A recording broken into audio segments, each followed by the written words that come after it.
ത്രിയേക ദൈവത്തിന് സ്തുതി. എല്ലാവർക്കും ഹെർമിറ്റ്സ് ടോക്സിലേക്ക് സ്വാഗതം.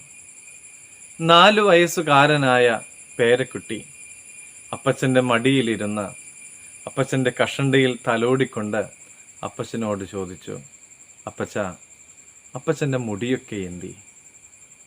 അപ്പച്ചൻ ചിരിച്ചുകൊണ്ട് പറഞ്ഞു, പ്രായമായപ്പോൾ അതെല്ലാം കൊഴിഞ്ഞു പോയി മോനെ.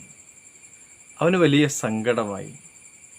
അവൻ വളരെ വിഷമത്തോടും എന്നാൽ അപ്പച്ചനെ ആശ്വസിപ്പിച്ചുകൊണ്ടും പറഞ്ഞു, എൻ്റെ മുടി കുറച്ച് ഞാൻ അപ്പച്ചന് തരാം. അപ്പച്ചൻ വലിയ സന്തോഷം കൊണ്ട് അവനെ കെട്ടിപ്പിടിച്ച് ഉമ്മ വച്ചു. നമ്മുടെ ദൈവത്തിൻ്റെ നിസ്വാർത്ഥവും ഉദാരവുമായ സ്നേഹത്തിലേക്ക് ഇത് വിരൽ ചൂണ്ടുന്നില്ലേ? യെശയ്യാ പ്രവചനം 46-ാം അധ്യായം 4-ാമത്തെ തിരുവചനത്തിൽ ഇപ്രകാരം നാം കാണുന്നുണ്ട്: നിങ്ങളുടെ വാർദ്ധക്യം വരെ ഞാൻ അനന്യൻ തന്നെ, നിങ്ങൾ നരയ്ക്കുവോളം ഞാൻ നിങ്ങളെ ചുമക്കും.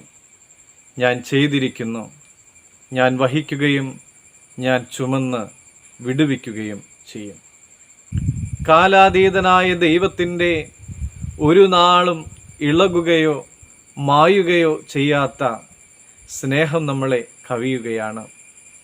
നമ്മുടെ പാപത്തിൻ്റെ സകല ഭാരവും വഹിച്ചുകൊണ്ട് കാൽവരിയിലെ ക്രൂശിൽ നമുക്ക് വേണ്ടി യാഗമായി തീർന്ന ദൈവത്തിന് നന്ദി പറയേണ്ടവരല്ലേ നമ്മൾ.